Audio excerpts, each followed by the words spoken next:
വീട്ടിൽ നിന്ന് ഇറങ്ങുമ്പോൾ ഉള്ളിലെ പിടപ്പിടപ്പ് പുറത്ത് കാണിക്കാതെ പുഞ്ചിരിച്ച് സമ്മതം ചോദിച്ച് കാറിൽ കയറും.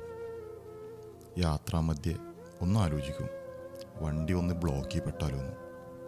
കാരണം ലേറ്റായി പോയാൽ ഫ്ലൈറ്റ് മിസ്സാവുമല്ലോ. പക്ഷേ സേഫായിട്ടാണ്ട് എയർപോർട്ടിലെത്തും, കൃത്യസമയത്ത് തന്നെ. അവിടുത്തെ ബോർഡിങ്, എമിഗ്രേഷൻ എല്ലാം കഴിഞ്ഞ് ഫ്ലൈറ്റിൽ കയറുന്നതിന് മുമ്പുള്ള ഒരു കാത്തിരിപ്പുണ്ട്. അതിനൊന്ന് വീട്ടിലേക്ക് വിളിക്കും, കുശലാന്വേഷണം ചോദിക്കും. എന്നാൽ മറുതലക്ക ചിലപ്പോൾ തേങ്ങലുകളായിരിക്കും. എന്നാലും പിടിച്ചു നിൽക്കൂട്ട. ഫ്ലൈറ്റിൽ കയറി ടേക്ക് ഓഫിന് മുമ്പുള്ള കാത്തിരിപ്പ്. അതിന് മനസ്സ് പറയും, എടാ ഇറങ്ങി ഓടടാ. എവിടെ? കാലുകൾ സമ്മതിക്കണ്ടേ? അവർ എല്ലാവരും ഇപ്പോൾ ഒന്നാ.